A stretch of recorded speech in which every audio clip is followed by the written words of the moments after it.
Alright guys, well, here we are. It is Friday night, and it is about midnight right now, and I feel like absolute shit. I have for like 3 days, and this is the problem with that. If I don't, it's hard for me to make videos when I'm sick. And if I don't make videos, I do not make income. And if I don't make income, Karina leaves me because she is a gold-digging bitch. No, just kidding. I have a child to support, and I have her to support, and then I have another child coming to support. And you know what? I enjoy creating content. I just don't like doing it when I don't feel good, because if I'm not on, it's hard for me to do it. Now, this is going to be an upper tier video. This is going to be for the $10 tier. And this is a new series I'm starting. It is going to be called The Sex Files. And it's going to be sex stories about me. The first story is going to be on the $10 tier, but this is going to be a $20 tier story, or series. But I'm also going to start a new series on the $10 tier as well. So I want to take care of both of these tiers, and I want to do more story, much more than I normally do. I feel like the $3 tier gets hooked up way too fucking fat. And fuck those fools, no. I don't feel that way. Anybody that supports me, even if it's not financially, even if it's you're just watching me. I have been getting a lot of dislikes on videos. On Patreon. What the fuck? I thought you're my fucking... I thought if I die, you die. The fuck's going on? I already jumped. Yeah, it's, it's like, god damn, I'm sick. Like, fuck this guy. Fuck him. Hope you die of a disease, bitch. You dislike me when I'm like, I'm like puking. You're like, well, I don't like this. I'm trying, motherfucker. I'm trying. I don't know who did that, but fuck you for that. I don't know. Dislikes don't really matter. Alright, anyway. So today, because Karina has DUIs. She got 3 DUIs in a year, like in 2009. It's 2021 now. She still has never done her DUI classes. So she can't drive. So when I'm in a situation like this where I'm sick, I have to drive her to, well, I always have to drive her, but I didn't feel like fucking doing anything today. I was like, oh, I just want to be on Facebook all day. Just lay here. I have no energy. Fatigue, whatever the fuck it's called, malaise. I don't know, it sounds like some like Italian provenance or something. I have just a general feeling of not feeling good, and I have really bad muscle aches, and I feel like, when you have a head cold and you just feel like shit, that's how I feel. But I don't have a cold, it's weird, I don't know what the fuck, maybe it is COVID, I don't know. So anyway, so I take Karina out today with Nico. We're gonna go to Walmart because Walmart is cheaper.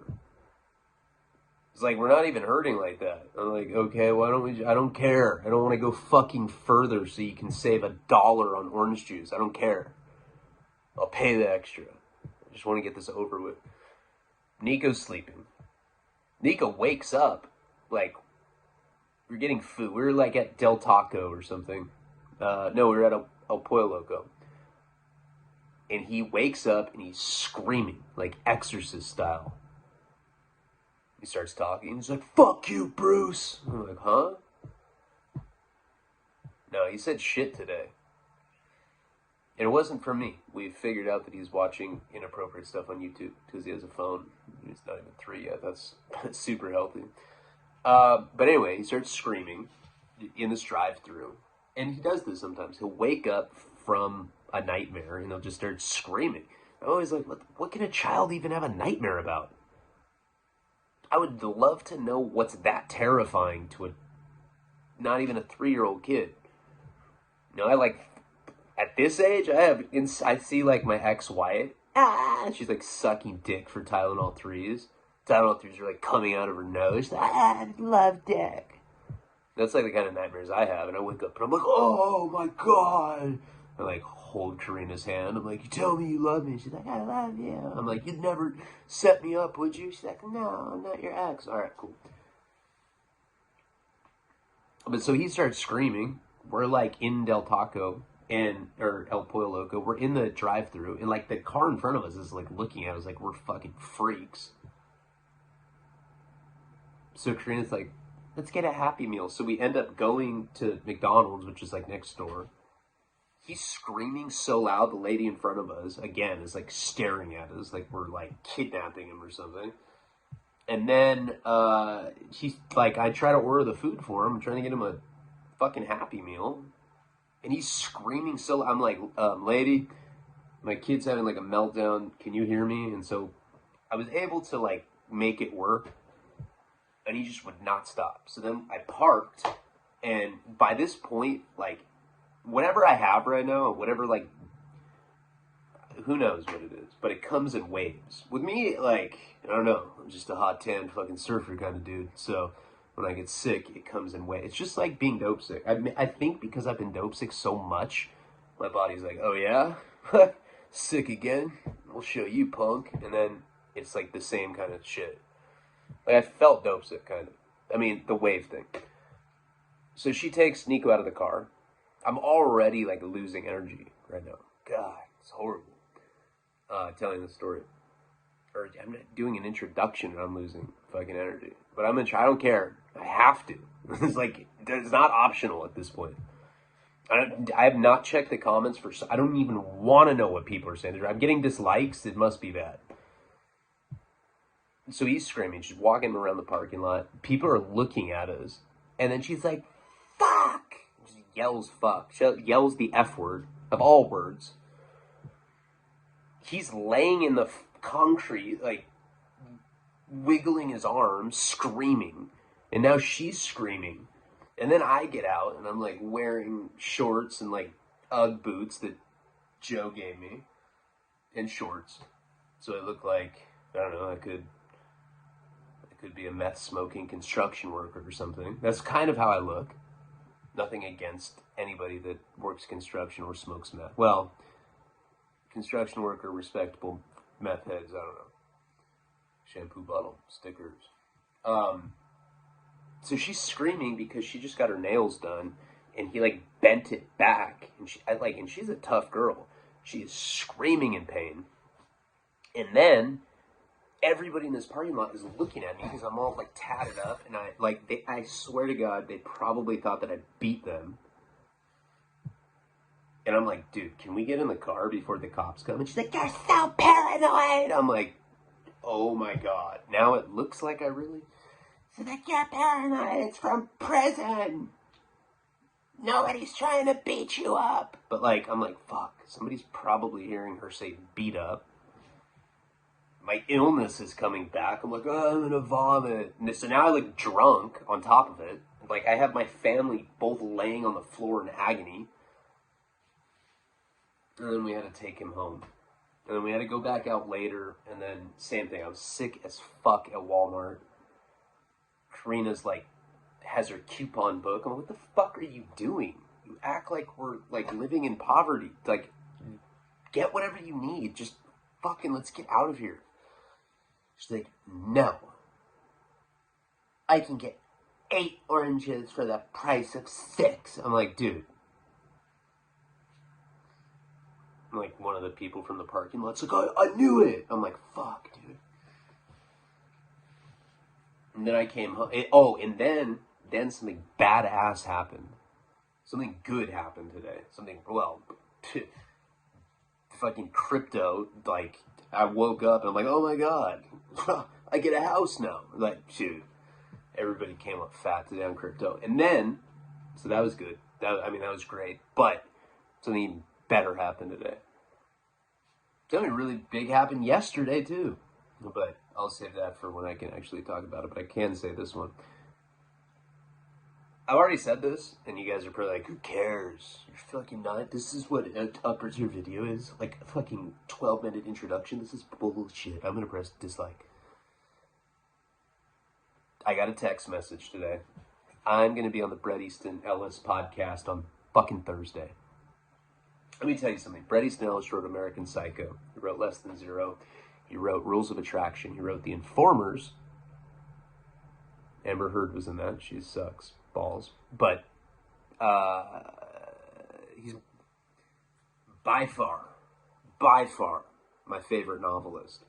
I mean, like, most people that don't read or people that don't write are like, yeah, so, you don't understand. This guy is my hero. Like, I grew up when I was a teenager reading his books. I read him in prison. I've read him over and over again. I've probably read everything he's written like 5 or 6 times. I'm obsessed with him. When you read my shit, if you even like my shit, most people don't. They're like, I just like the verbal you. Writing, reading, gay. I'm like, God damn, man. All right. If you like my writing, you see him. Like, he influenced me in a profound way, and it, like really, like, my hero. Just as much as Hunter S. Thompson. It's like, this is the same for me to meet him. And,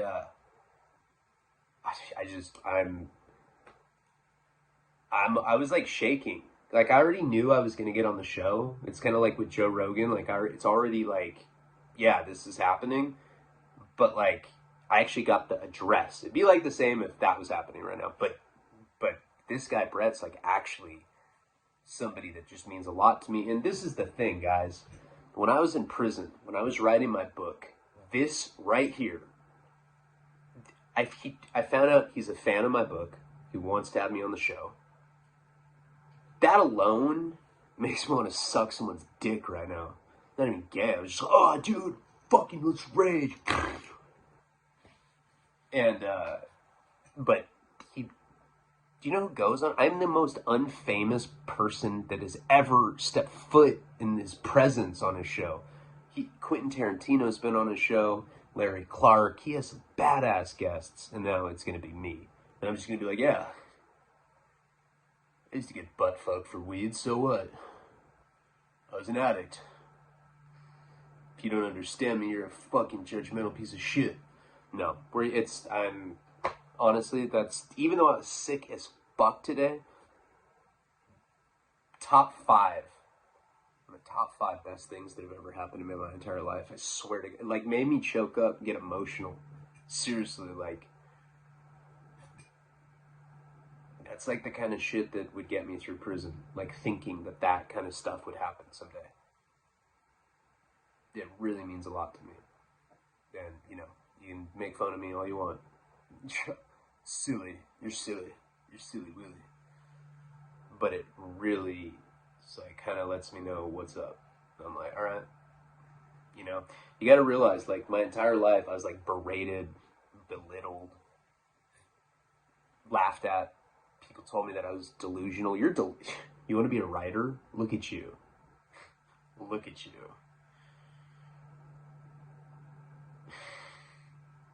You look like a prostitute.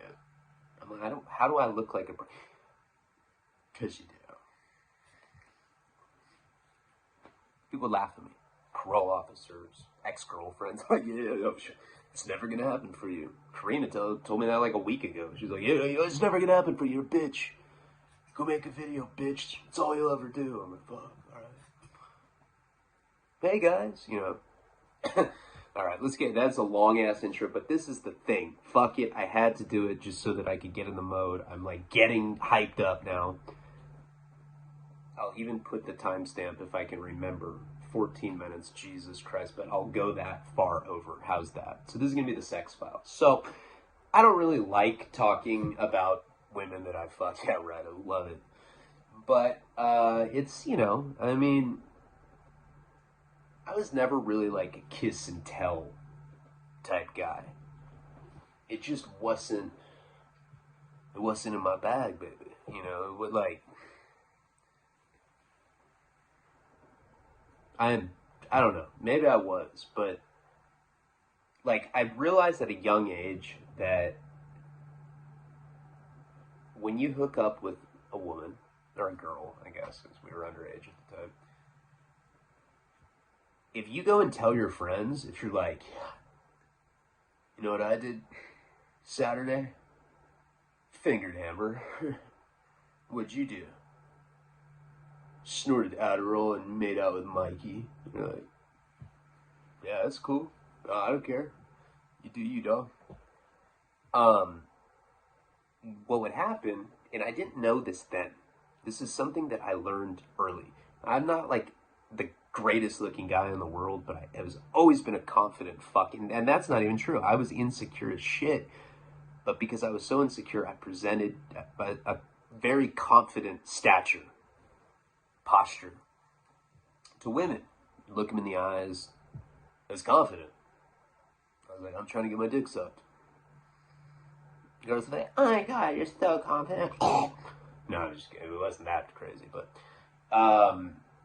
what I realized though is in high school, and I'm pretty sure I've talked about this before,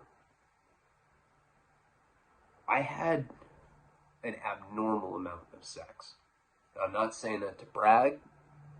I look at it almost like it was an addiction. I'm pretty sure that it was like abnormally high amount. It was 16 girls in high school. And remember, I only did 3 years in high school. I think that's a lot. Yeah, and I don't keep track. I have no idea how many it's been now. And that's not the point of this series, but I have gotten into some pretty interesting sexual situations. We're gonna fucking go into all of them. I don't know, fuck it. Who cares at this point, you know? It's like, who else is doing shit like that? I don't know. It's because it's pretty sleazy, but I'm down for it. So, what I realized is I had always hung out with older guys. When I was a freshman, I hung out with seniors. When I was a sophomore, I hung out with dudes that were in college. When I was a junior, I hung out with dudes that didn't have any teeth anymore. Like, yeah, Mark, I work at the fishing store. Hey, Mark. And when I hung out with older guys, all they were about was fucking, fighting, and drugs. And I thought it was I was like, I like fucking. I don't really like fighting, but attention's cool. Drugs, yeah. You guys are what's up. Fuck my life, you know? And as soon as I met these people, my life just went boom. And I thought, because this is what you think when you're that age. You think that everybody's doing that. I swear to God, my perception was skewed to the point where I thought that every single fucking person in high school was snorting Adderall and making out with dudes. Now, I thought that everybody was ditching school all the time. I thought that keg parties were like all-inclusive and like the entire school went. There was like a representative from everybody, even the band kids. Come on, band kids, we're partying. I thought that everybody did drugs.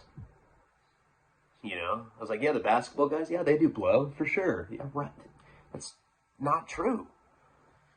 But in high school, you're exposed to this very little, small group of people. And in your mind, you feel like that's what everybody's doing. And that fucked me bad in life because I always thought that it was cool to do bad things. Until like a month ago, I was like, wait a second. Hey, this stuff's fucking my life up, babe. I'm gonna quit. I quit smoking weed because I just want to give them a chance of knowing a sober me. I think that they deserve that. I think that my unborn child deserves that. I think Nico deserves that. I think Karina does. And I think I do. I don't even like weed. It helped me with mental illness, so I'm not like against it, but you know. And so going in with this false promise in high school that every single person was having, like, I thought that high school was like Porky's. Like, I thought like my homeboys were like having orgies and shit, and I just like wasn't cool enough to attend. But what was really going on is I was having a lot of sex, and my fucking friends weren't, because they weren't confident. You know, they're like the kind of guys that would go to a party and there'd be a dance floor and there'd be like a bunch of people having fun, and they'd stand there, put their thumb in their belt loop, be like, yeah, this music sucks. Those people are having fun. They're fucking pussies. Let's stand here. What about the girl? Fuck them, stupid girls. But they got pussies. Gross, you know? So secretly, I was like always doing well that way. Now, I explained the first time I've had sex on a very early Patreon video. I'm going to go into that right now. But the only reason is because I don't remember what tier I did and whatever. Let's just go from the beginning. Let's explore the whole thing. Very first thing that ever happened to me. God, what happened to me? That sounds like it was like not consensual. I think I've explained this. So I was always like a goofy kid, class clown type of guy, because I had ADD. I literally like couldn't read. So like we'd be reading, and because I couldn't read, I'd like be like, "Hey," I'd, like throw the fucking book at the wall. I'd be like, "Hey, this book sucks cock." Everyone laughed like at the principal's office, and I was really masking the fact that I couldn't read.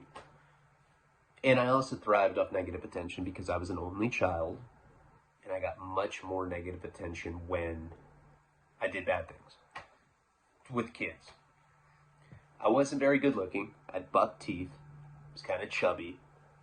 Stunk. I've always been a smelly kid. I have this thing where I smell my fucking dick and don't even care. I'm like, so, and people are like, ew, that guy's gross. But I got into skateboarding in like 6th grade, 5th grade maybe, and I started hanging out with all the neighborhood kids. It was, they were like smoking blunts, and they were like showing me like penetration in magazines. They're like, yeah, do you have a boner? Yeah, let me see it. I'm like, what? No. No, there was some weirdos that were older in the neighborhood. But anyway, I got in trouble in 6th grade. We've talked about that before. I made a prank phone call. They evacuated a hotel. Somebody had a heart attack. I got in trouble with the feds in 6th grade. I got held back a grade. Now, that's not really the reason I got held back a grade. I got held back a grade because my parents went from not having money to having money pretty much overnight. My dad's business just took off. In the 1990s, during the dot-com boom, we had a surplus for like once ever, at least in our lifetime.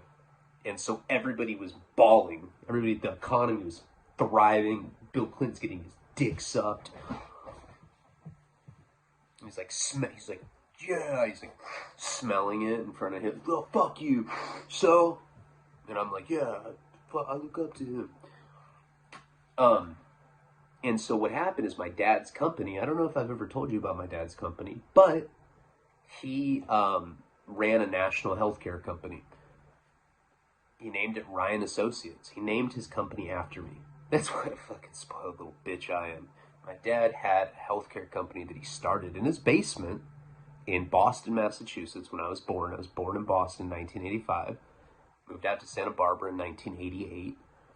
And there's a little consulting firm that he started for occupational healthcare professionals in his basement. Turned into a national company. And he started having employees. He started doing really well. We moved to Santa Barbara. We moved from Boston, some fucking shadow. Just literally like somebody like putting their hand up. They're like, yeah, fuck son. It's just this dark, cold ass place. Everyone's like shooting China White. They're like, oh, I hate everybody. At least that was my experience there. And we moved out here. We're pretty modest, like didn't have like a huge house or anything. Had a dog, and I didn't have any brothers or sisters. I masturbated a lot as a kid. Big time masturbator. Surprise, surprise. I was really into it. I'd beat off with random, like, Crisco fucking grease from my mom's kid. I'd be like, this shit is so... My parents worked a lot when I was a kid. So I'd come home from school and I'd just be alone, and my dad had porn, and I watched it, and I beat off with Crisco. So what? It turned out fine. Instantly, when I was 12, one day my parents didn't have any money. The next day they had a bunch of money. We went from like driving Volvo station wagons to my dad like flossing new Benzes. We're like going to Hawaii every fucking month. Not every month, but we were traveling a lot and we're staying at nice resorts. Of course, I took it all for granted because I didn't know what was going on. You know, I don't want to go to Hawaii. I want to stay here and play Super Nintendo. You guys are mean. You know, I was a spoiled little bitch.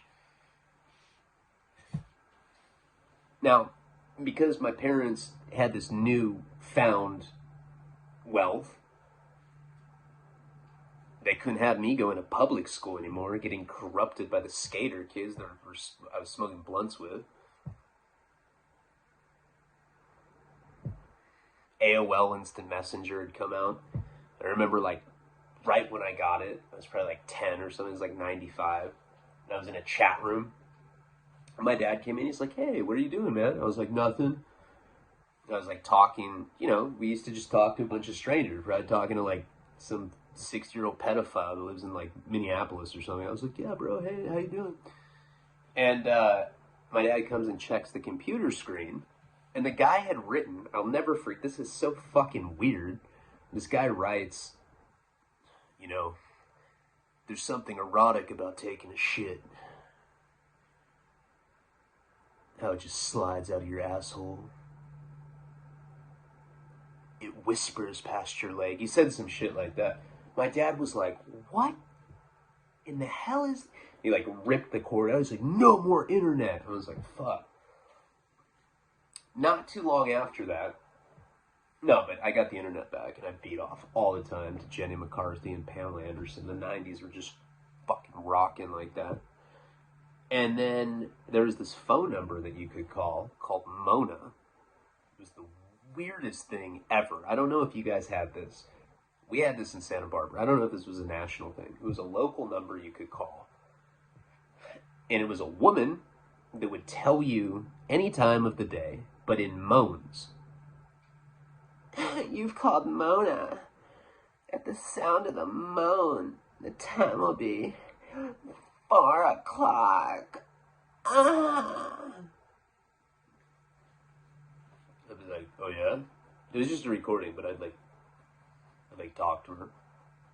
I'd like tell my friends at school, yeah, I'm dating a chick named Mona. Yeah, she's cool. Older bitch, you know? Like 10, saying stuff like that.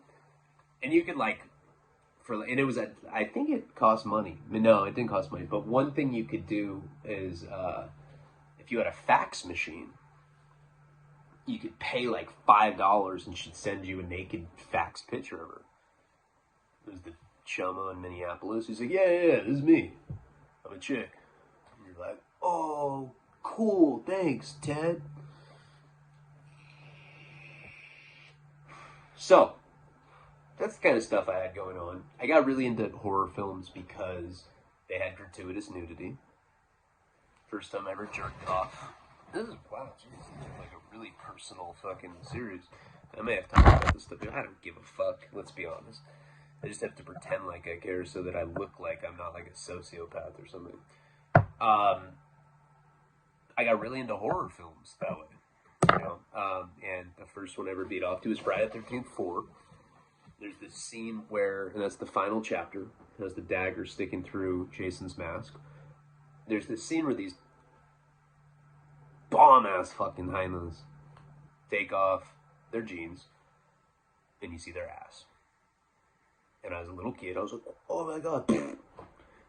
And the first time that it ever happened, of course I thought something was wrong. I was like, oh, I'm having a heart attack. Oh my god. Is this drugs? You know, I didn't know as a kid. I'm on weed. Oh, like I didn't know why I felt so good. I was like, this is the good that they're taught. Fuck, I'm not supposed to feel like this. And then I was just going hard. I'd like hang on the fucking ceiling, and, like beat off and like look at it in the mirror. I was just gross, like most kids are. I think. I don't know. I think I might have been worse than normal kids. I don't know. So, like, I always was, like, one of those guys that had a girlfriend, like, young, but, like, they were, like, corny bullshit girlfriends. Chicks that I'd meet on AOL. Do you want to go out with me? Yeah.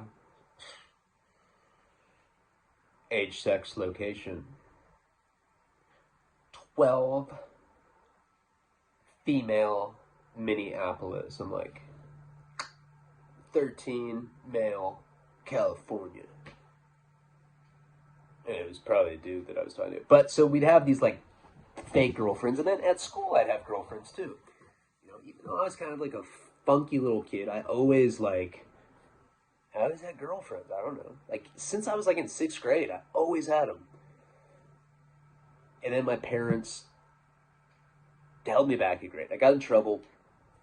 They wanted me to go to this, and you know, back in that time, they'd have these things called the YMCA blowouts. They were fucking hardcore because it was a dance at the YMCA, but it was like not for one school. It's like every kid in the entire city would go there. There were some cool ass kids like breakdancing. I'd be like, God, man, I kind of want to stab that guy. My friends would be like, you're weird. All I did was watch horror movies and beat off. I didn't know how to act acceptably. I know that wasn't good. I was like, okay, we won't stab him. There's this guy's like breakdancing with like some reflective fucking bodysuit on. It was a weird time. Really though, really, this is real stuff. I feel so shitty right now. Like I just want you to know, I'm really trying right now.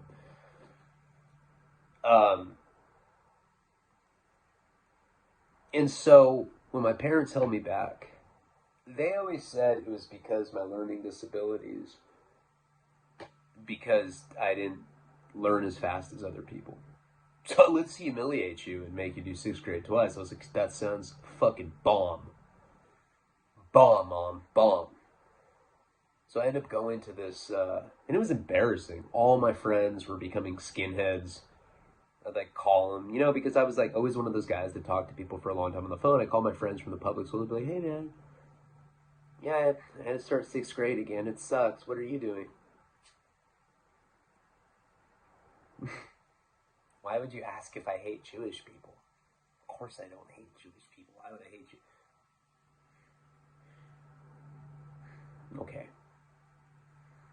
Mom, I'm going to Brendan's.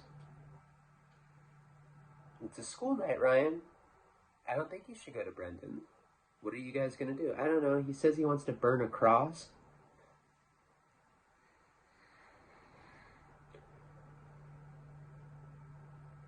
My parents were old school Italians.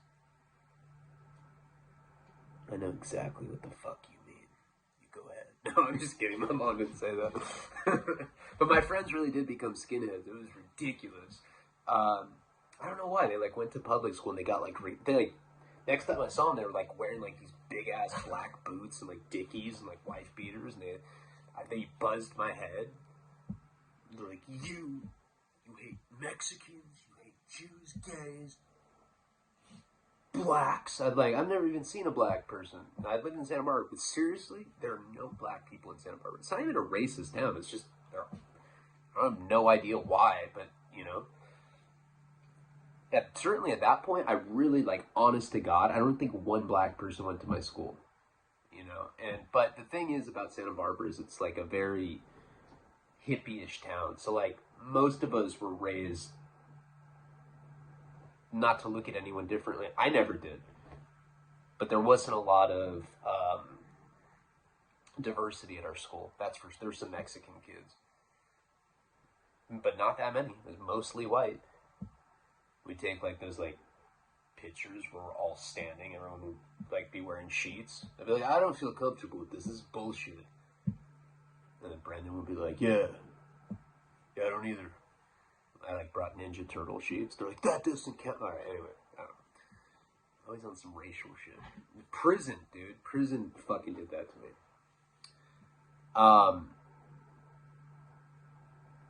And I honest to God, like, hate fucking skinheads.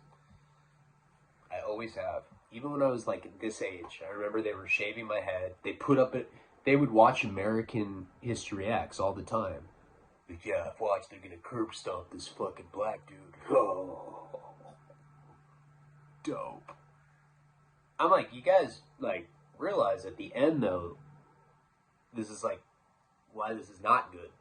Yeah, we don't watch the end. It's like when he rats in Goodfellas. It's like when he gets busted in Blow. It's, oh no, alright. No, those movies weren't even around. Well, Blow wasn't. Anyway. That's really what was happening. My public school friends became skinheads. I wasn't with that. So I enter Marymount, which was a Catholic school. Very nice school. Honest to God, like I look back on my life and I'd say that my 3 years there were some of the happiest. Definitely. I didn't realize it then. And sometimes I really miss those times a lot because I was a normal person. You know, that was like the last call of me. And if I'd grown up in like an upper middle class neighborhood the whole time, maybe I wouldn't have had some of those like anti-authoritarian tendencies ingrained in me. So I was always kind of rebellious at this place. I don't know. I read a lot. I read a lot of Stephen King. And nobody liked me at this place. It was all people that were like preppy. You know, they're like, what does your father do? Mine owns a hedge fund. He fucks people over. I'm like, my dad's a healthcare consultant. Sounds lower middle class.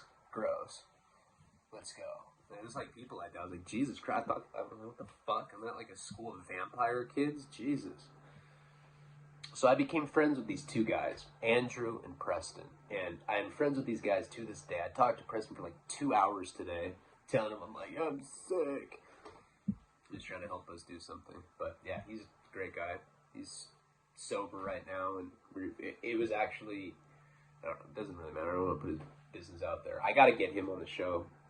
I don't even have a show. I need to get him to do a video. He's the guy that goes, butt fuck me, grandpa. Fucking funny. He has so many funny voices. I think between the two of us, we could do a cartoon together. He has a lot. He's way more than I do. But anyway, so I met up with these two kids. We all liked horror movies. And we'd like argue. We'd be like, who do you think would win? Pinhead or Leprechaun? I'd be like, that's a fucking stupid argument. Obviously Pinhead. What are you, fucking stupid? I'm only in it because I like seeing tits and ass, dumb fucks. Let me explain why Leprechaun would win. I'm like, alright, I'll listen. This is the kind of conversations we'd have. So we'd have like sleepovers and we'd like watch horror movies. I'd beat off in the sleeping bag. They didn't know. And what it all comes down to is we were unpopular. We were the losers that had sleepovers together while the other kids were like doing cool shit. We'd like come back from the weekend. What did you guys do? Watch Nightmare on Elm Street 3. Best one, duh. What did you do? My father took me to the NASA space station. I ate space ice cream, bitch. I'm like, alright. Seriously, that's how these guys were. And I think I told you this. Defining moment for me at that school was there was a Halloween party. So I hadn't been there that long. You know, I was like new to this school. Most popular girl in school had a party. And there's only like 60 kids in our class. She invited like 50 fucking 5 of them. Except for me. And the 2 kids. And then these like other kids. And one of those kids is a fucking chomo now, by the way. I gotta tell you about him. Like, man, I hope I remember. I'll tell you about him in a second. Because it's too weird not to tell you. So there was like 5 kids that didn't get invited to this Halloween party. And honestly, I remember that night super well. I know it sounds really silly, but it really hurt my feelings. Made me cry. I felt really rejected. I felt uncool. Took it out on my 2 dorky friends. I was like, it's your fault. You're fucking lame. You've been at this school for like 5 years. Fuck, I just got here. So obviously it's because you're lame, because you've been here for a lot longer. So they have 5 years to fucking hate you. I hate associating myself with you, bitch. Got off the phone and my mom came in. She's like, oh, Ryan, I'm so sorry. I'm like, shut up. I don't even care. Get out of my room. He's like bumping Sugar Ray, Fly, dancing in front of the mirror to it. Alright, so I didn't get invited. All the other kids did, and it was real cliquey at that school. I was a big time outcast. Now, there's this guy named Keith. I'll say his full name, because fuck pedophiles. I don't give a fuck. I'm put him on blast. His name is Keith Moore. And he was my buddy back then, because he was like the only other socially fucking awkward guy. He was super weird. He looked just like Sass, if you're watching Sass. Always looked like he had lipstick on. I'm like, dude, are you wearing lipstick? I mean, he always had a face like that. No. And I was into computer hacking. I was into computer hacking and skateboarding. And beating off to Jenny McCarthy. And Pamela Anderson. And Carmen Electra. All three of them. At once.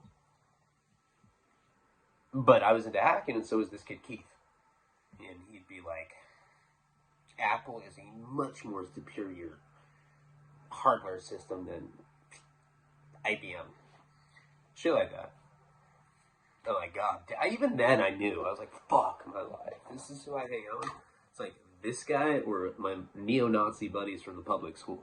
And I just like couldn't deal with them anymore. They would like, dude, I jacked a Hitler autobiographical fucking book from the library today. Look at all the swastikas in it, dude. I'm gonna fucking laminate them. I swear to God, they were like doing shit like that. Poser skinheads. It was really fucked up too. I like hung out with them one time, just as an aside, and they like, I don't know who they were hanging out with. This guy named like Big John or something, I think was his name. He was like this big old fat skinhead. It was just like the guy in American History X.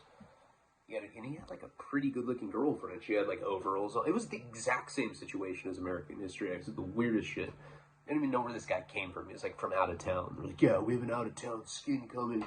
And I hung out with him. And I remember I was like 12 at the time. Buck teeth. Like I'm hanging out with these other guys, right? And these guys pick me up. They're all smoking cigarettes. They're like, try one. I'm like, I was like, oh. They're like, yeah, you see it? We didn't cough. We're tougher than him. I don't even know how this guy had a license. I think he was old enough to drive, though. He must have been like 16, 17. I don't know. We end up getting to downtown Santa Barbara, parking in a parking lot. We get out, and they're throwing up the Nazi shit, yelling the N-word, and there's a black family walking. Now, I say there aren't a lot of black people in Santa Barbara, but, you know, people visit. I remember feeling, like, really bad, like, it really bothered me. I was like, oh my god, like, dude, these people had kids with them. I was like, god, these are some evil fucking people. So it was, like, hanging out with them, and then it was also hanging out with this other guy, Keith. Those are my two options. Chomo kid, or, well, we don't know that yet, but that weird kid, and then skinhead kids. So, I remember very clearly, this guy Keith was staying at my house one night. It was like a Friday. And we would just, like, geek out and he'd look at computer shit all night. Super whack. I was like, God. I wonder what the popular kids are doing. They're probably sitting in, like, some circle right now, finger banging chicks or something. It's like, oh. That's TMI, bro. TMI. I like shit like that. So, I remember it was like a 3-day weekend or something. And I was like, hey, dude, ask your parents if you can stay over another night. Because I was one of those kids that never wanted to be alone. And he's like, I can't, okay? You don't understand. You don't know how they are. And he just breaks down crying. I was like, okay, simple no would have sufficed, Keith, you weird-ass dude. So he ended up leaving. Right? His parents were weird. They look like the kind of parents that, like, you see, like, after somebody gets busted, like, having, like, a hostage that, like, lives at their house for 30 years that they impregnate. those kind of people that, you know, that's what his parents look like. Really dark energy with them. And, you know, I don't know. He stopped going there out of nowhere, 6th grade.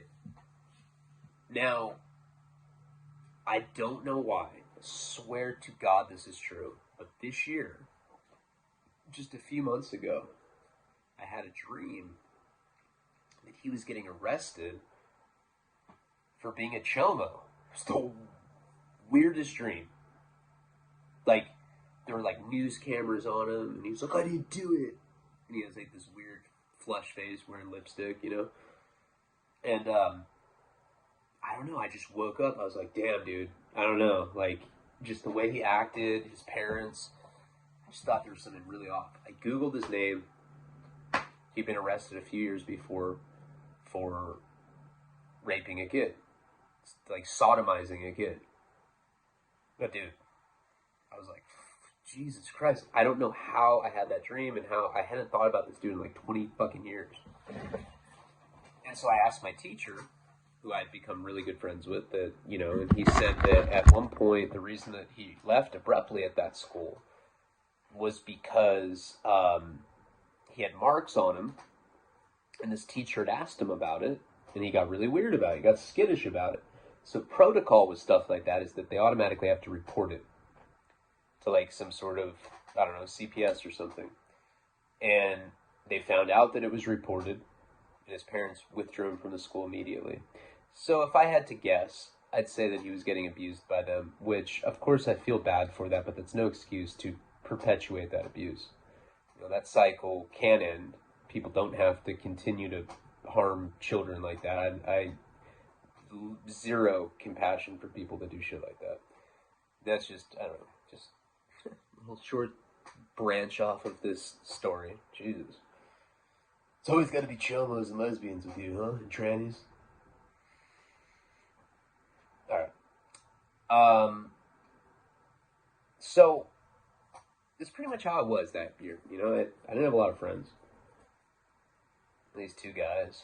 And the next year, that's summer. So summer from 6th grade to 7th grade. I was downtown Santa Barbara skating. And I forget who I was with, but I was with one of the guys from the school. It wasn't popular or anything. It was just some, you know, that's one thing that I did have was skateboarding. I brought skateboarding to that school. None of these guys had seen a skateboard. It was like bringing a fucking volleyball to like the depths of the jungle or something to some indigenous tribe, and they're like spinning it on your finger, and they're like, whoa. And I think that it's like, you know, some sort of seance or something. So all these kids started skateboarding, and I was downtown Santa Barbara with one of these guys. So this is the summer between 6th and 7th grade. I run into the two most popular girls in the whole school, or in our class. And one of them was like really, really popular. She was like probably the most popular girl. And it was really based on popular culture. Prettiest girl at school, most popular. Me and this guy happened to run into them. These girls didn't even like know that I existed. I was just the weird guy that didn't get invited to it. It was her party, the pretty girl's fucking party. We took the bus ride, and I ended up talking to her. You know, and I don't know, she really liked me. You know, she told me that years later that like she knew that she liked me like that first time we ever talked to each other. And we became best friends. Best friends. I don't know if I ever wanted her like that. I ended up dating her. That's the girl that I dated from right before I went into my freshman year of high school. She was like, she hit me up and was like, I think I'm in love with you, and I can't even bear the fucking idea of you going to high school and someone else getting you. She was the hottest girl at her school, and like that continued in high school. She was like, so I went into freshman year dating the hottest freshman.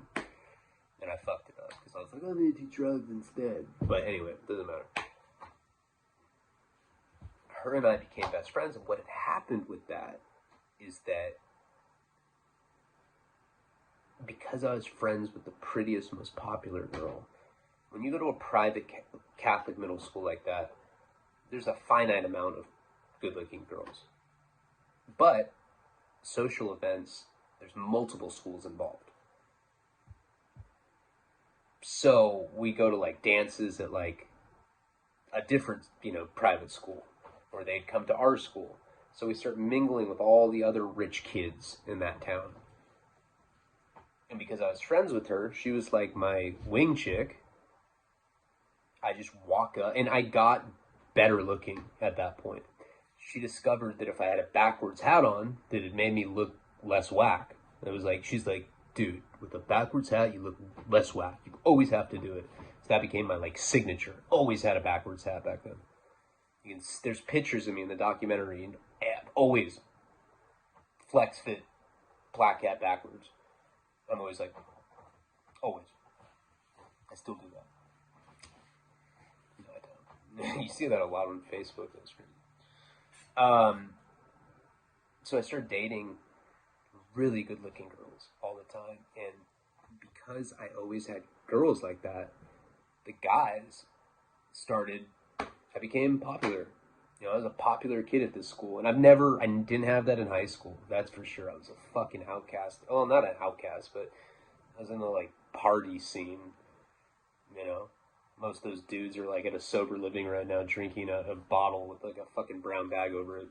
I was in that crowd, But we thought we were just doing shit.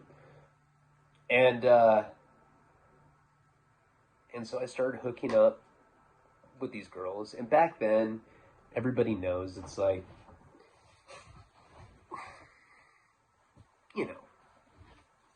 French kissing. We call it scamming. Remember this term? Scamming?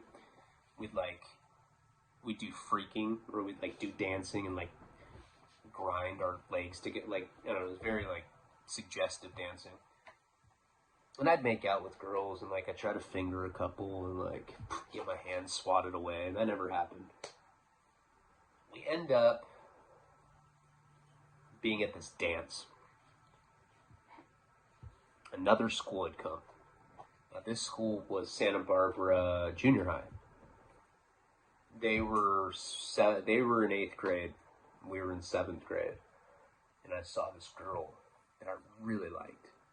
Just right off the bat, I saw her, and she looked angelic.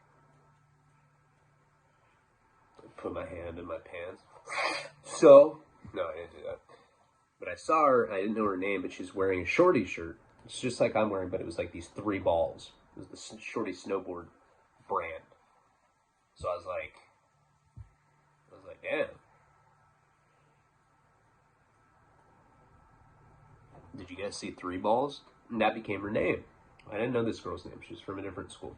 So I'd go around like a creep, asking everyone. I was like, hey, man, do you know who that girl is with the 3 balls logo on it? Turns out her name was, I don't want to say her real name because she would definitely be mad.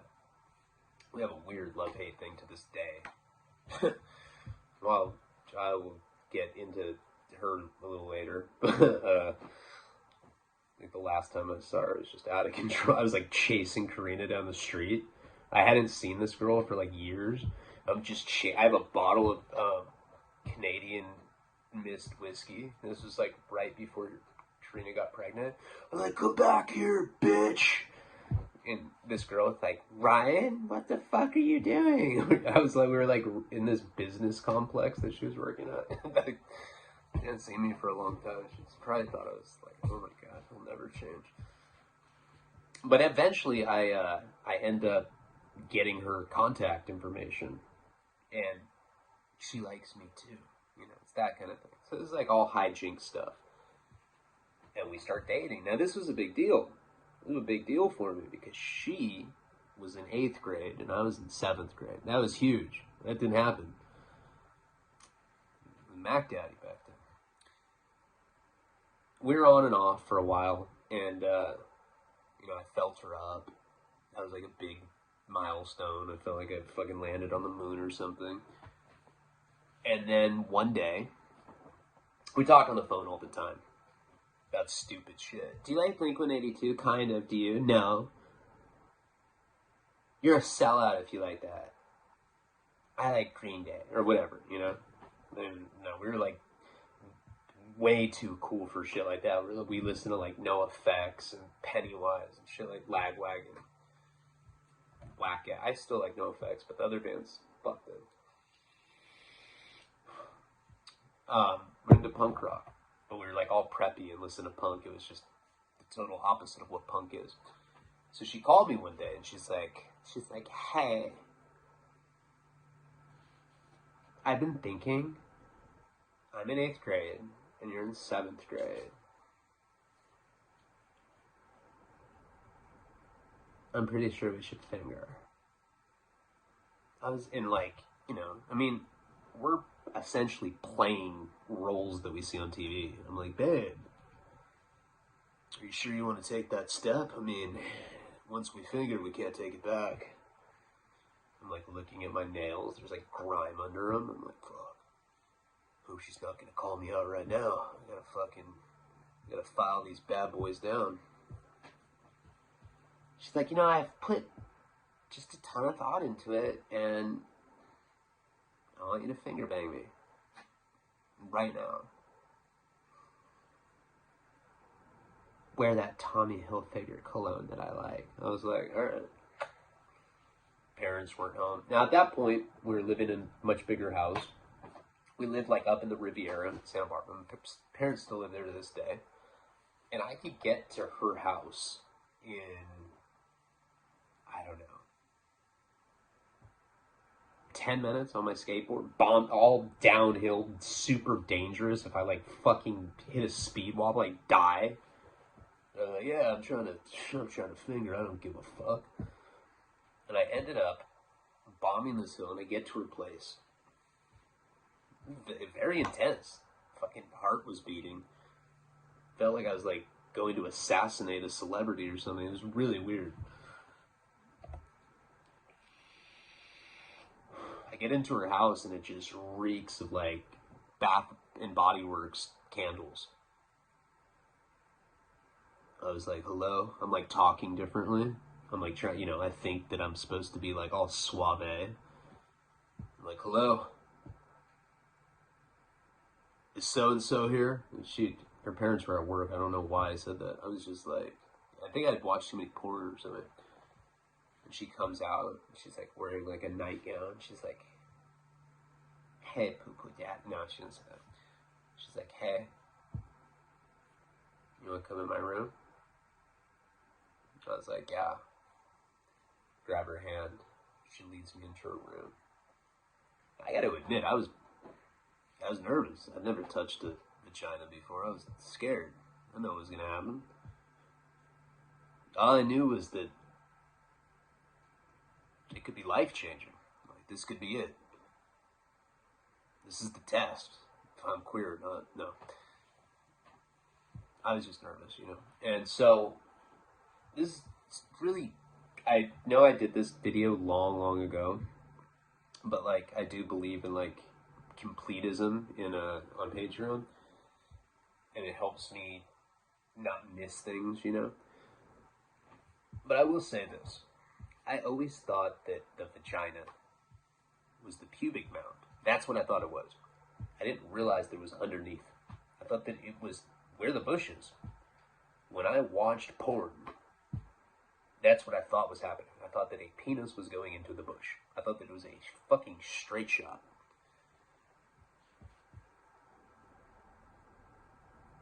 She put on some music. I think it was Blink-182, in fact. She had, like, all these, like, suggestive posters of, like, greasy tattooed drummers and shit, like, sucking on drumsticks. I was like,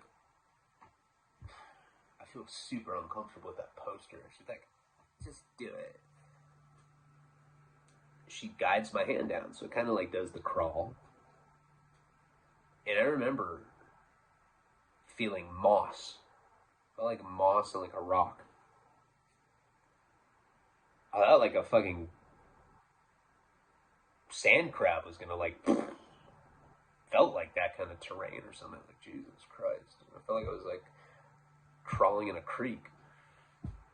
And so I go to touch it, and I just start fingering the bush violently. I'm like just tapping on this mound. So what the fuck are you doing? I was like, oh, I might come. No.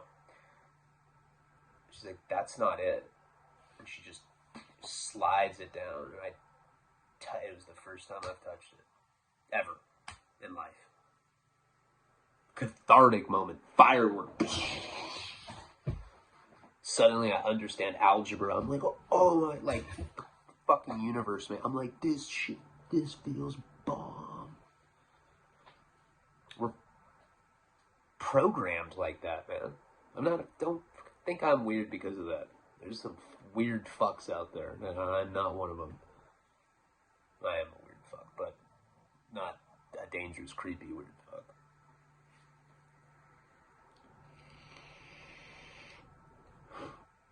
Anyway. She didn't let me touch for that long. It was wet, I think. I don't really remember. I just remember, like, the surface was, like, so, like...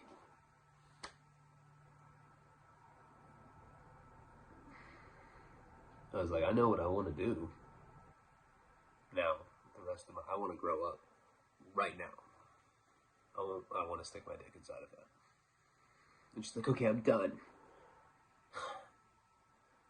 Can't believe I let you finger me. You're a pervert. I was like, huh?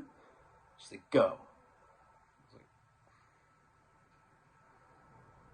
no, that's not what she said.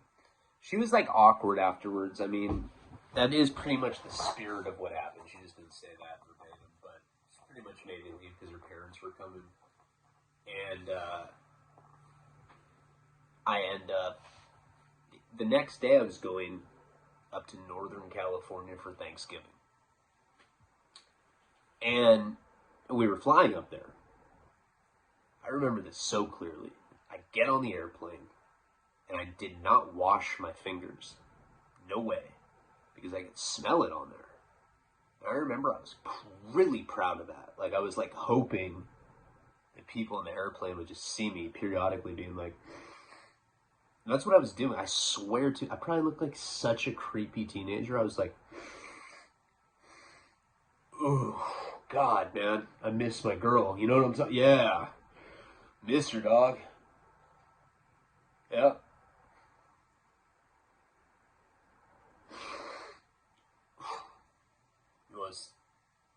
You want to whiff? No? Alright. Put it back in the holster, you know? It was like, even, I remember getting to my uncle's house, and I still was like, fuck, I don't want to wash my hands.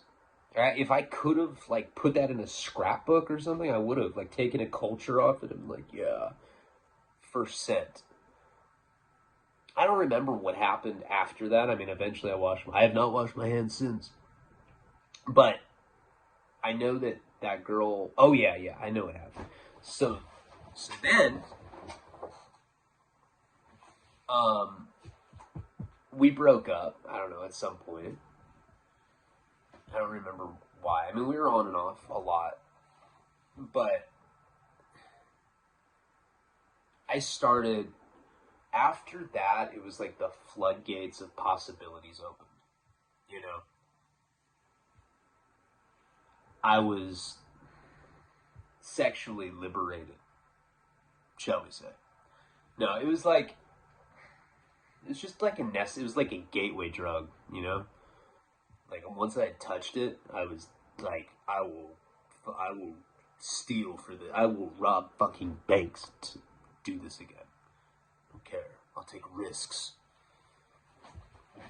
So, not that long after that, I end up going on a trip to Vegas with my dad, my parents, both my mom and dad. Now, I don't remember this trip that well. What I do remember was that I had met this kid named Lawrence. I wonder if if any of these people see these or, like, remember these things. But shortly after that happened, her and I had broken up. And my parents took me to Las Vegas. I used to go to summer camp when I was like 10, 11, right up until about 12, I think. And I'd met this guy named Lawrence. He was like one of my good homies at summer camp. He was a little kid. He was a skater kid, too. I don't know what my parents were doing in Vegas, but I know that they were stoked that I had a friend there, because they could probably go do sketchy adult shit. Because that's what you do in Vegas. More power to them. I don't judge them. Dude, it's fucking Vegas. I've done some straight up scandalous ass shit in Vegas. So I meet up with this kid, and I don't remember this that well. But what I do remember is that we start hanging out with his friends. In Vegas, they have these cookie cutter houses. They're like modern houses. They make like thousands of the same house. And he would hang out with these delinquent kids, neighborhood kids. And they'd all go in some abandoned house. And that's where we'd hang out. I was 13 at this point. I don't think he was smoking pot or anything. But we skated, and then we'd hang out in this abandoned house. And one of the girls that we hung out with was a couple years older than me. She's probably like 15 or something. I was like 13. Sounds about right. And we're sitting there. We're all just hanging out. And I look up, and she's staring at me. And I look at her. I was like, hey. She's like, hey. Lawrence looks at me. He's like, I think she likes you. I'm like all embarrassed. I was like, what the fuck? Why are you talking about me like that? She can hear you. He's like, why don't you suck his dick? She's like, okay. I'll suck his dick. Come on. Grabs me by the hand and takes me outside of, like, it was like this underdeveloped room or something. Tugs my pants down. I have a bush because I don't know that that's like completely unacceptable hygienically. And she gave me a blowjob. Now that I felt like I don't know how to describe that. That was like, I grew like a few years. Like right after I was like, superb. Thank you. I tugged my pants back up. That was the first time that happened. So now I'm like armed with these kind of things. So a couple more things happened, you know. I mean, whatever. I started, you know, fingered more girls, got a blowjob a couple times. We end up going on a school trip to Cancun. And some of you have heard this. I don't know what tier or whatever. This is a fucking awesome story right here. This is one of my favorite stories. Of everything, this is one of my favorites. So, by 8th grade, 7th grade I had a great year. I'm like fingering shit. I'm getting my dick sucked. It was like, fucking yeah. I'm like dating an older girl for most of the time. 8th grade, I'm dating her again. She's in high school now. I'm back with her. I was the man back then, honestly. Like, I look back, those were like my golden years. Like, you know how people like played football and they're like, yeah, you know, I remember my years in the field. This was mine, but I wasn't playing football. I was just fingering hot chicks. That's it. Getting my dick sucked in construction sites. So we ended up going on a trip to Cancun, and I had befriended this guy. I don't want to say his real name. Let's call him Teddy. This guy named Teddy had come to our school, and he was really popular right off the bat. Really good at basketball, good looking, girls liked him, and I didn't feel threatened by him. We just became like best friends. That's it. So it was like me and him were cool, you know. And I was like my boy. Great basketball player. Went on to play professional basketball.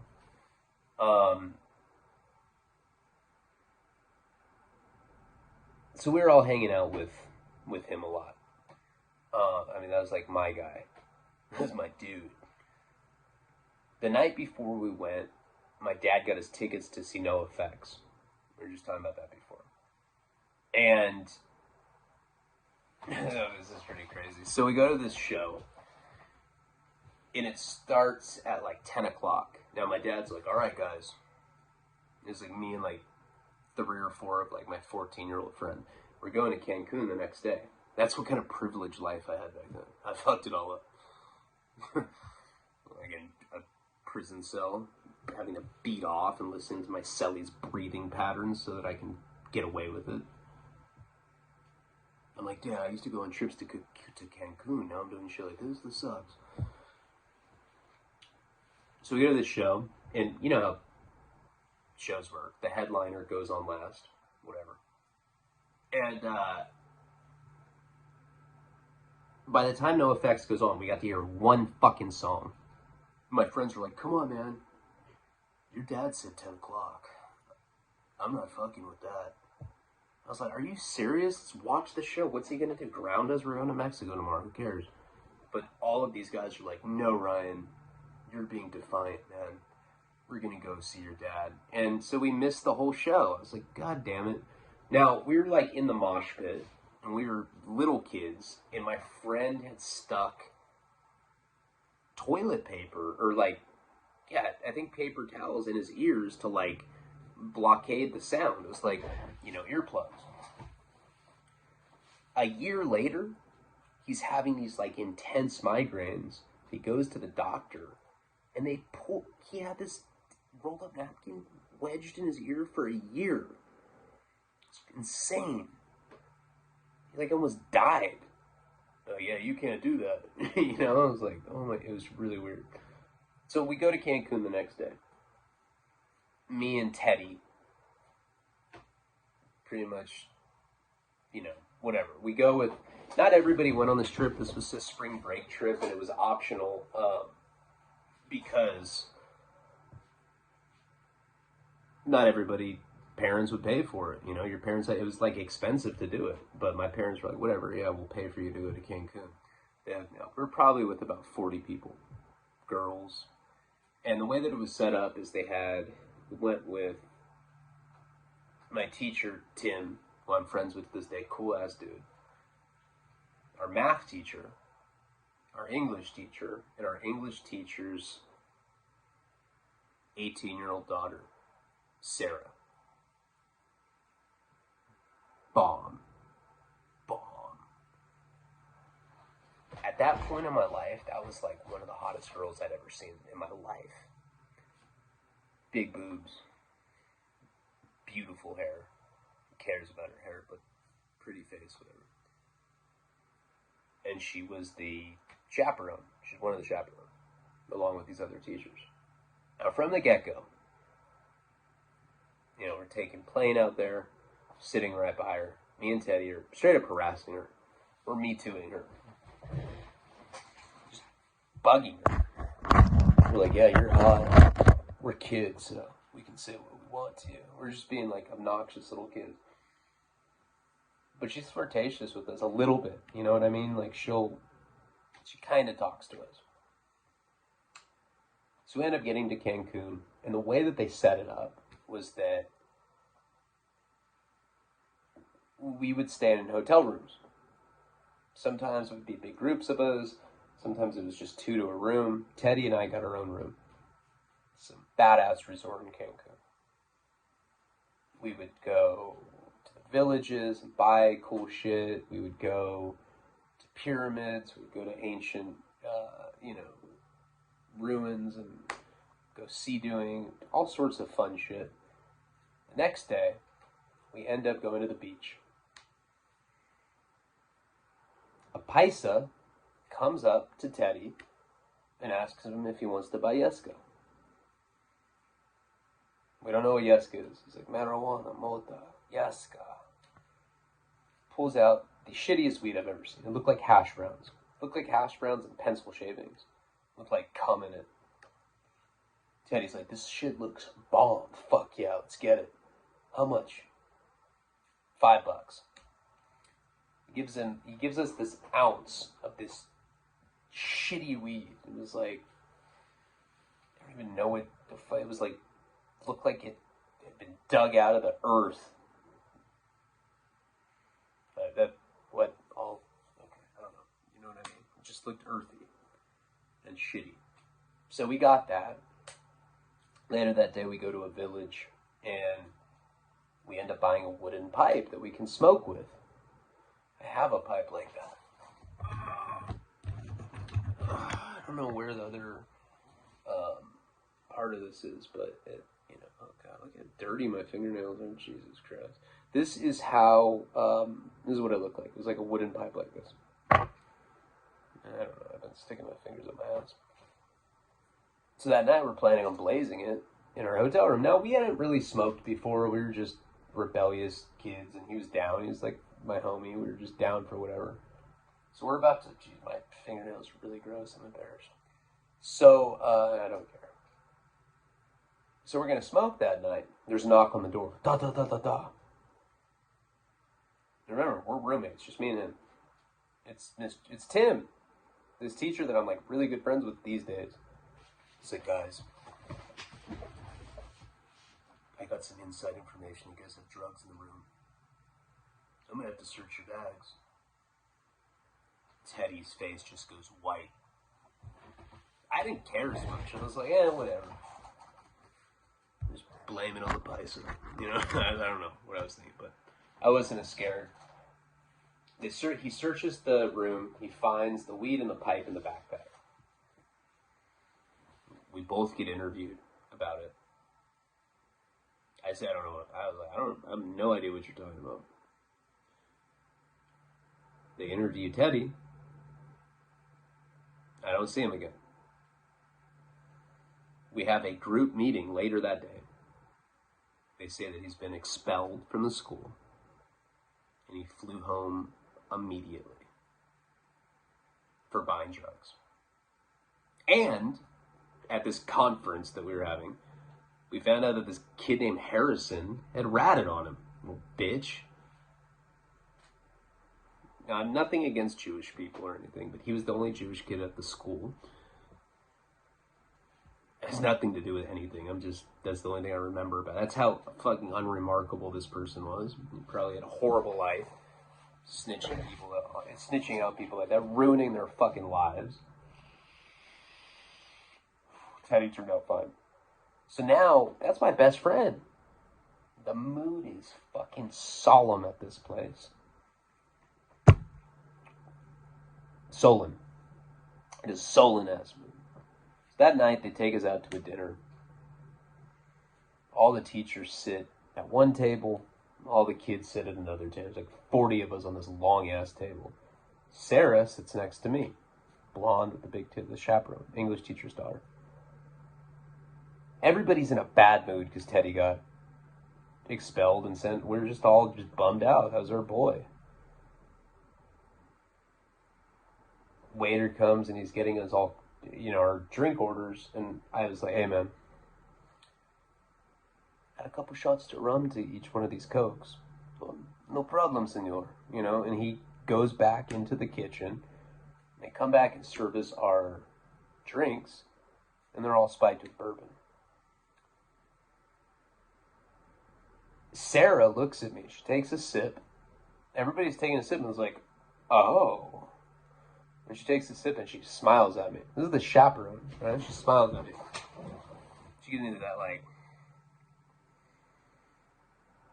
like she was like, damn, you gotta be honest, you're cool. I was like, yeah, you're cool too. It was like one of those silent moments you have with someone. So we all just had a drink, whatever, we got it off. Nobody said anything about it. Even Harrison, the rat, he's like, yeah, fuck it, I'm gonna drink my sorrows away, fuck it. I'm telling a family member tomorrow, I don't care. Fuck humanity. So the next day, we go out to a nightclub. Now, what the fuck kind of school takes 14-year-old kids to a nightclub in Cancun and expects us to behave ourselves? We get to this nightclub, and the teachers go and start dancing on the floor. The kids are like unattended to. I am going up to the bar. I'm drinking out of a fucking sculpture. You know, like when they pour shots down the sculpture and it like zigzags into your mouth. I'm like, oh, shoot it. So I'm getting drunk. Then I go outside and I see this thing where it's like a vine that goes from like one pier to another pier, probably like a 20-foot gap between the buildings, and there's ocean below, very shallow ocean. And there's a couple heavy-set women that are dressed up like mermaids, except their tits are out. And the whole point is you try to crawl over this vine. I think you got to fuck them if you make it. But if you fall, they'll grab you and kiss you. And I was like, I don't want to do that.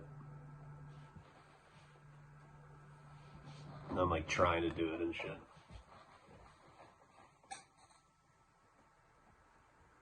Later that night, oh my god, my neck is just killing me.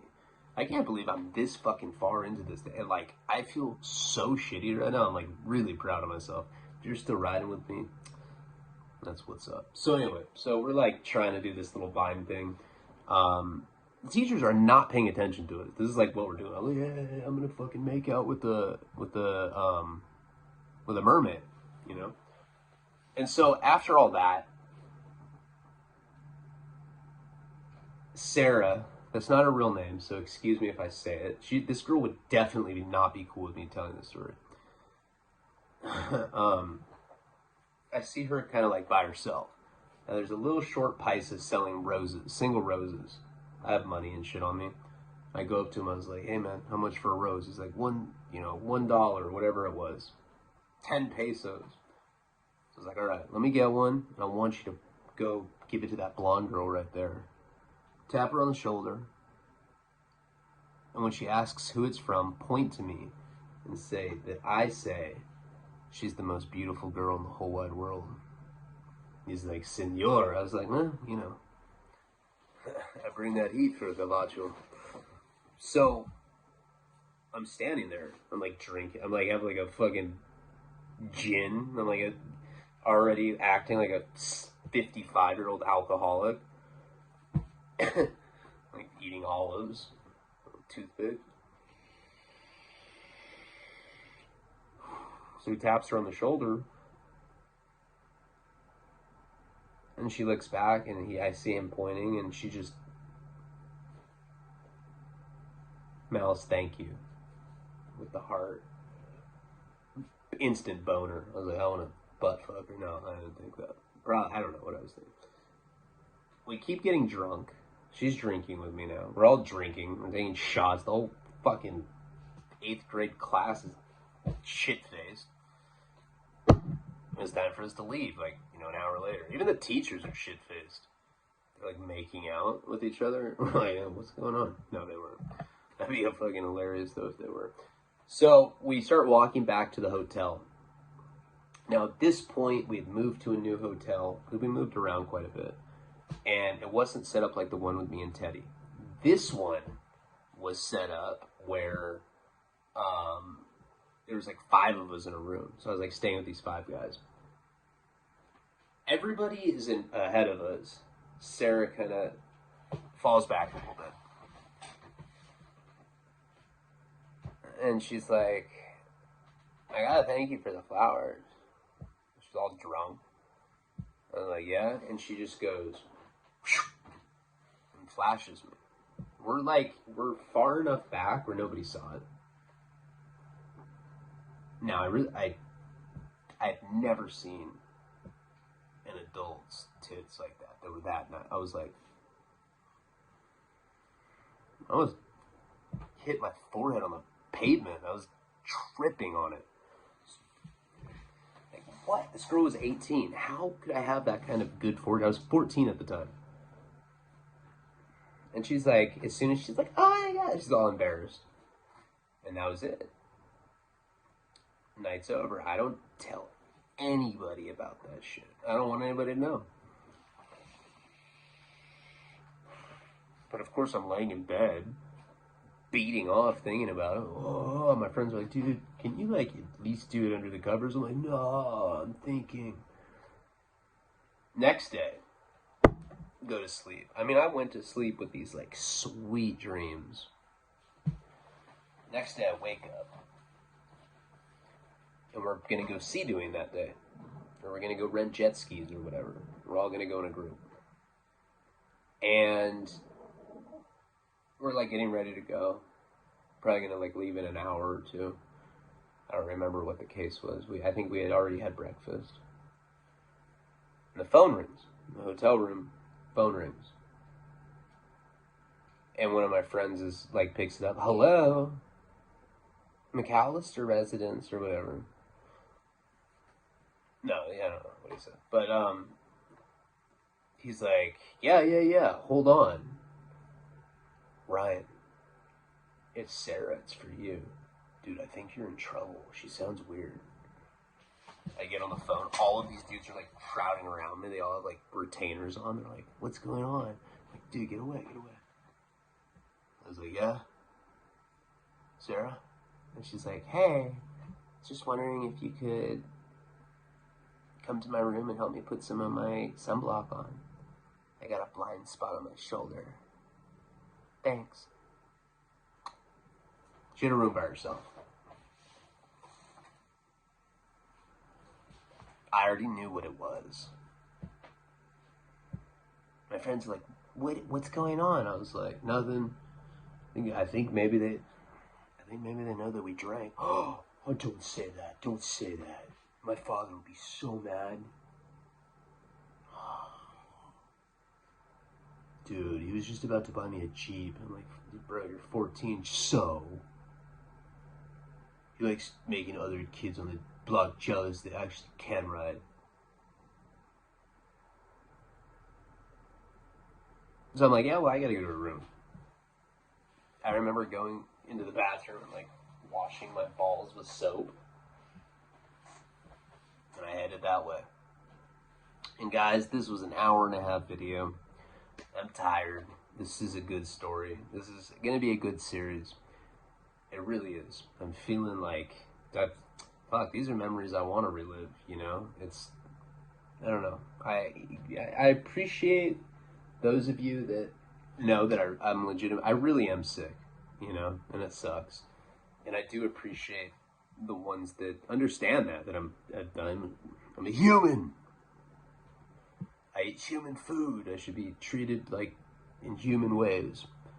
But I do love and appreciate you guys, and I want to make up for it this month. I really do. You know, just give me a shot. I'm pretty sure that I can make it up. I mean, there's not that much time left in the month, but I'm trying to go hard.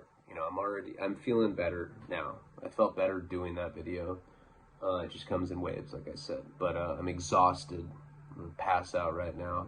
I'm going to force myself to stay up so I can upload this. Appreciate you all. Palabra.